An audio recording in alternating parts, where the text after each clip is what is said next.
From the English Standard, well, let's read it from the New Translation, the New Living Translation. It's in more simplistic language of our times. Beginning at verse 12 and reading all the way through 16. One day Moses said to the Lord, "You have been telling me, take these people up to the promised land, but you haven't told me whom you will send with me. You have told me, I know you by name, and I look favorably on you. If it is true that you look favorably on me, let me know your ways so I may understand you more fully and continue to enjoy your favor. And remember that this nation is your very own people. Talking about Israel. Israel is the nation of people that God chose to deliver. He chose them before they were in bondage, and he chose them to deliver them so that they could be his people and he would be their people. And I believe in some respects that God allowed that to happen to prove that he has all the power. The Lord replied, I will personally go with you, Moses, and I will give you rest. Everything will be fine for you. Then Moses said, if you don't personally go with us, don't make us leave this place. How will anyone know that you look favorably on me and on your people if you don't go with us? For your presence, underscore that word presence, for your presence among us sets your people and me apart from all the other people on earth.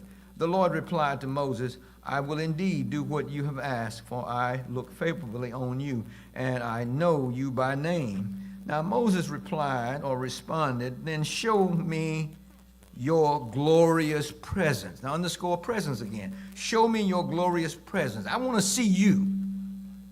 And the Lord replied, I will make all my goodness pass before you, and I will call out my name Yahweh before you. For I will show mercy to anyone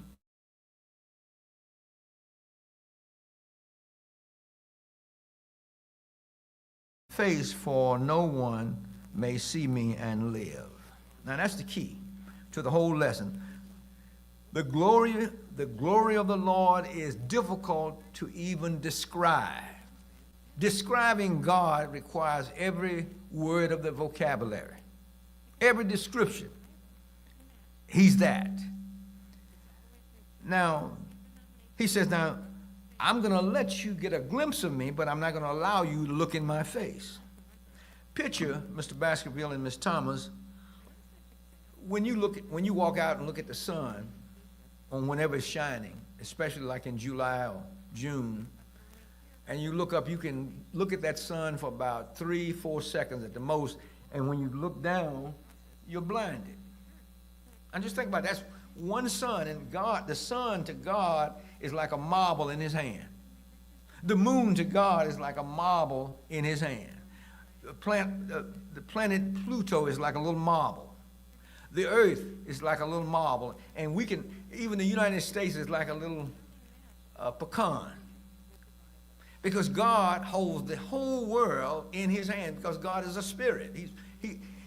Before God, there was nothing but utter darkness. Just darkness and smoke, if that. And God formed this world as it is now. He makes all the rules. He is the creator. He makes all the rules. Whether we like it or not, they are his rules.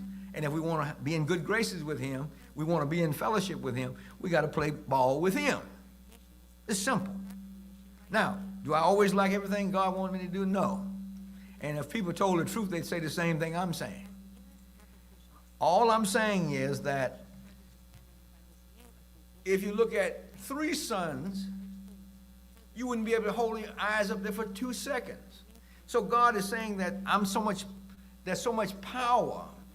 It's just like the power that it takes to run all these lights in this building and all the buildings in Shelby County.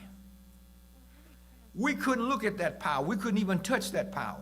We couldn't even touch the current that comes in this building, the current that comes in this one light. We couldn't even, if we grabbed it, we would die.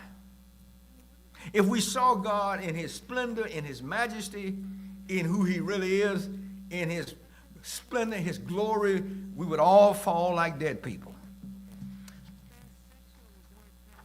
Catherine Robinson, another one of our commentators, our chief commentator is Gerard A. Gilcher, on page 1 here in my notes. Catherine Robinson, another one of our commentators for this week's lesson, said these words: God's glory, God's splendor, his majesty is also so powerful that Moses could not stand to be in his full presence. Brooks added on page 15, another commentator, last name Brooks, verse 20 calls us to approach the glory of the Lord with the uttermost respect. You can't come before God talking about, hey, bud, the man upstairs. I go to so many funerals, or I'm involved in so many funerals, and you see people stand up, well, the man upstairs. Well, he's not a man upstairs. He's not a bud. He ain't your brother. He ain't bruh. He ain't your bro. And when you come before God in his presence, come in the house of God, talking about bro, the man upstairs, that's a lack of respect. You wouldn't go to your father or your mother, your grandmother, and talk about bro. And when you see people doing that, it's a lack of respect. And that's one of the great weaknesses of our society in 2025 is we don't respect leadership. We don't respect authority. This is why guys shoot at the policeman. You are asked to stop because you ran the red light, and you'd rather shoot at the policeman and run and kill other folk and run through people's yards and run over somebody's house or kill somebody's dog or child because you don't have respect for law and order. Then you wonder why our society is caving in. God's glory is so powerful that Moses could not stand to be in his full presence. Brooks said, verse 20 calls us to approach the glory of the Lord with utmost respect, which means in the practical sense, how we approach God, how we approach the house of God, how we approach one another ought to be done with respect for one another. And we are invited to recognize God's incomparable or incomparable majesty and holiness, acknowledging our limitations and submitting to his greatness. Basically, our mortal vision, as I used the example of the sun, when we try to look at the sun when it's shining. Our mortal vision cannot stand the sight of God's radiant display of power and glory. And Moses asked to see him. He said, I'm not going to do you that way. I love you too much, Moses, to kill you. This is why Moses could only get a glimpse of the glory of God. Now, on page 2 of my notes, well, let's go to page 4 of my notes. Let me review this in about 5 minutes. This is the lesson in a nutshell. Chapter 33, verse 12 through 23. It describes a significant moment in Moses' leadership as he intercedes for the Israelites. That's what this text is saying from verse 12 that I read. Now look at verse 21. The Lord continued, look, stand near me on this rock.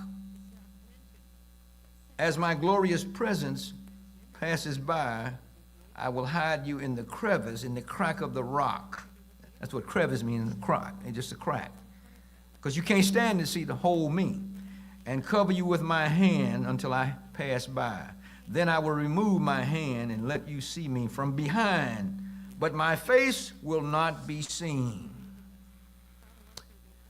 Moses expressed a concern to God. I'm on page 4 of my notes. Moses expressed an honest concern to God about leading the people of Israel without knowing who will go with him. And Moses had the good fortune or the good sense or the faith in God to say, look, God, I need your help. I need your divine help. 3 points persist from verse 12 through 23. The first point is God's presence is needed. Moses was strong enough in his faith, and he believed and trusted God to be able to tell him, say, God, I need your presence. The second thing Moses said, God, without your presence, we can't proceed. See, most people think they're doing everything themselves. They get a job, get a few paychecks, get a car, and get some nice clothes, and a few bucks in their pocket. They think they're God. And then when they lose the job, lose the car, broke, not a dime to their name, then all of a sudden they say, Lord, have mercy. They won't tithe when they get their check. They won't even give a donation to the church. And then they say, well, and then when you get broke, Lord, have mercy. Well, remember God when you're up. Second, without God's divine presence, we can't proceed. You and I, we can't do anything without God's presence. So God is always present. You don't have to ask him to come on Parkway. He was here when we got here. Where can you go in this universe and God is not present? Basically, Moses recognized this. And he recognized that he needed God's presence. He asked for it. And the third thing, God reassures Moses of his presence and favor. That's the last part of the text, verses, say, 20 through 23. Basically, in review, Moses recognized he needed divine guidance, he needed mercy, and he needed an intimate relationship between God and with Israel, his people. Now, if you notice that the outline says request number 1. Well, Moses asked for God's companionship. He asked for his friendship.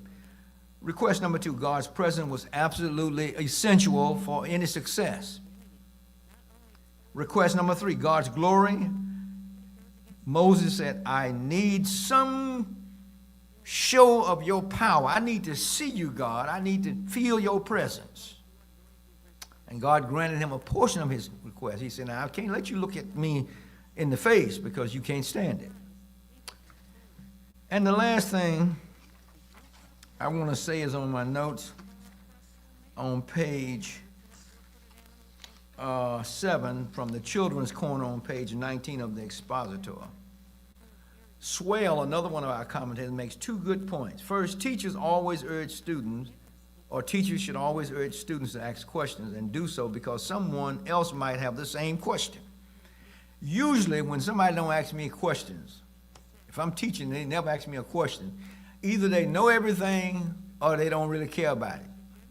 Number 2, Moses and all biblical writers have always wanted to know, what is God like and how does he interact with sinners?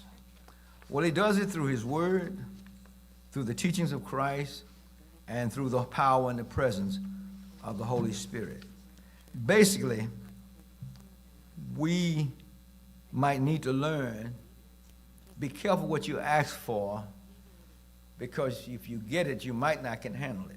God bless you. I hope that you join us in worship later, and I thank you, Brother Baskerville and Miss Thomas.